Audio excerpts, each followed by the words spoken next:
Alright guys, I got this mower back again. Just in case you're wondering, the reason I had it in the first place was because it was just caked in all kinds of crud and mud and grass debris because there was a large oil leak. And I cleaned it up and I didn't really know where it was at the moment. Replaced the coil, which I needed to do, and then I did a lot of carb work, stuff like that. But about 2 days later, after I delivered the mower back to the guy, he called me and said he found the oil leak. And I went up and took a look at it, and it was, sure enough, the left cylinder head gasket had a pretty big gaping crack in it that oil was just spewing out of into the air shroud. So basically, I'm going to try to replace both head gaskets. Sorry, I'm a little sick.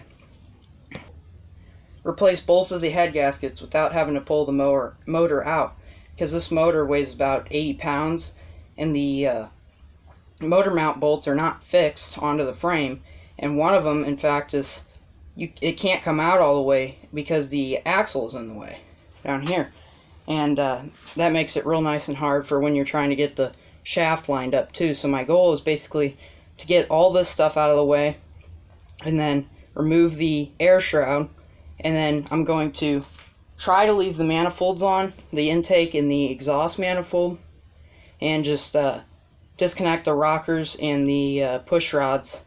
Just pull the push rods out, and then I can take the whole assembly of both heads off of the mower. But I'm going to start getting this cleared out, and I'll get back to you. And in case you haven't watched the previous videos, this is the kind of stuff that the whole entire motor was caked with. So obviously, if that's clogged in the cooling fins, it's not going to get any cooling. Don't spend an hour looking for a 5/16 socket that goes onto a 3/8 wrench when you've got 1,000 1/4-inch wrenches in your drawer. No need for the long, intrusive adapter.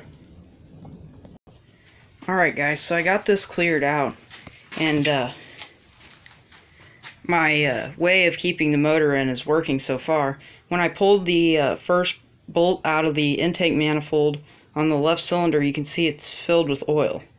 And intake manifolds aren't oil cooled, so that's not normal. And this is it's already dirty again. That was perfectly shiny clean. You can see oil right here.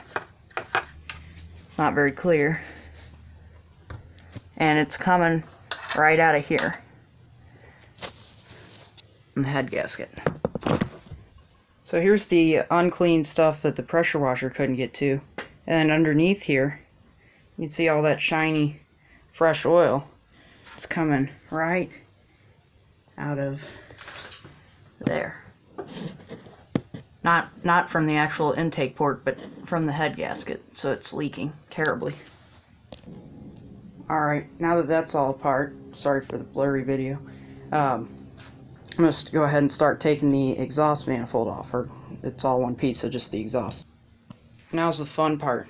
I got to get this mess of throttle linkage off, throttle and choke, and then I've got to back these rusty stiffened nuts off of these studs, which are probably just going to back out of the heads because the aluminum won't corrode as quickly as the studs will.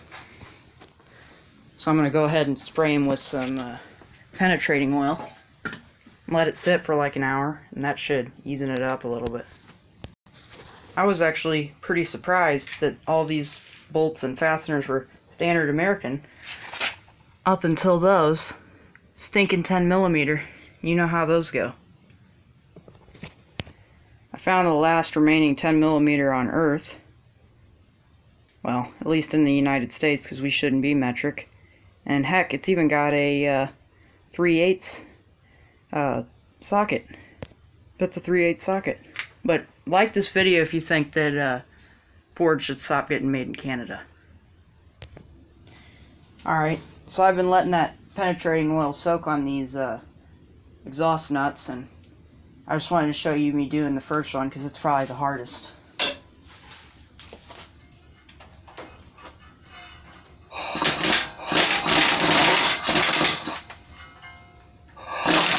Yeah, I'm already sweating. So far all the nuts came off.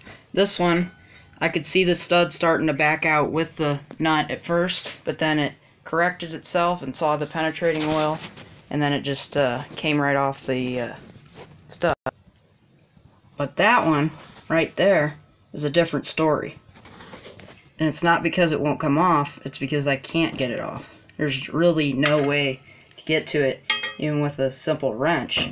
You would have to have one of those, well, I don't even know if a crowfoot wrench would work, because it wouldn't fit back there in between the piece of tube and the nut, because there's not much clearance, as you can see, so I'm going to keep trying. So I found a way around it. Here I've got a 13 millimeter, which is basically not quite 1 up from 1/2, but a little bit less than 1 up from 1/2, and fits on there just loose to where I can put it in there at an angle, because obviously the wrench is a little bit wider than the socket, and the socket just barely fits, so that's not going to work. But you can see it's got a fair amount of wiggle in there, so that's going to let me get it out. If you ever pull a stud out with a nut, just take you a small pipe wrench and put it on that little threadless part right there. That's what that's for.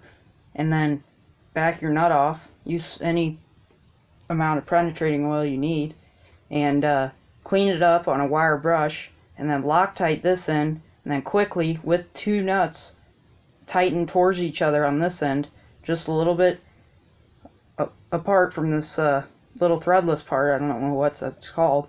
Little bridge, and then that Loctite will hold it in there next time, as long as it doesn't rust too bad. I have that happen to me all the time with these engines. The studs are supposed to come out, so if you break them, because it will break. They get all rusty and hot from that heat off of the exhaust, and then they either snap off or they get stuck rusted to the nut, and then they won't come off. The nut won't come off the stud. I have a few words on the tip of my tongue still, but everybody has those days. I also found that this exhaust has a decent amount of baffles broken off on the inside, so might want to let the owner know about that. If you get lucky and your stud just comes out by hand, just apply a little bit of Loctite. That was way too much. And then just tighten it back in there. And the way I am going to tighten it, you don't have to, but you just take 2 nuts like this, and then stick them on the end here. Hold on a second. And then take a wrench, tighten them towards each other, and then now you can tighten that stud in there, and it'll stay this time. Now this is about where everything needs to start being organized, so that way you know exactly where it was, because parts are going to start getting identical, and you don't want to swap any parts out with a well-broken-in engine. What I find interesting about this engine is that there is holes in the lifters where the push rod seats, but there isn't holes in the push rod for oil to come straight up the push rod. I guess it's because it's so thin and not strong enough that they don't want a chance of it bending or breaking. But I just thought that was kind of weird. Here's our left cylinder head. As you can see, it's kind of shiny right there, so that indicates leaking. And it came off super easy, which is also not good, because there's actually oil in between the head and the cylinder head gasket, so it really came off easy.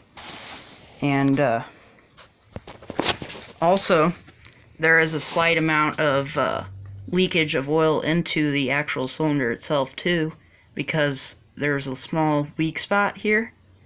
I think, I'm just guessing, but I think what happened with this engine is somebody spilled some oil at one point, a little bit too much of it, and it got around the engine, spewed everywhere, and then grass started getting built up, and the engine overheated, and when it overheated, it kind of took all the life out of the gaskets, whatever was left of it at that point, and then it just started spewing out really good. But I can still see cross-honing in the cylinder, so it is very definitely an engine worth keeping. And it has over 180 compression. Sorry, 160, I have a bad compression tester. and it runs superb when it's running, other than this oil leak. So I've got the gaskets coming in the mail, and I'll come out with a part 2 for reassembly.